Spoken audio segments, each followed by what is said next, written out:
Кайырлы күн баршаңызға. Бүгін сіздермен лимонды пирог пісіреміз. Ол үшін бізге бөлме температурасында тұрған сары майға қант қосамыз және жақсылап миксерлейміз.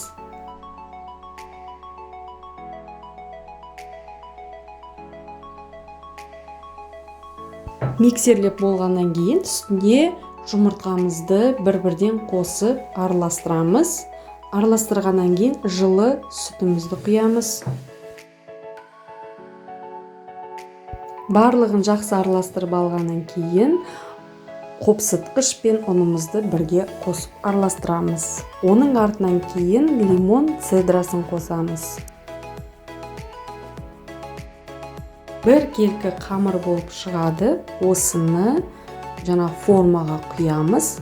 180 градуста 70 минут пісіріп аламыз.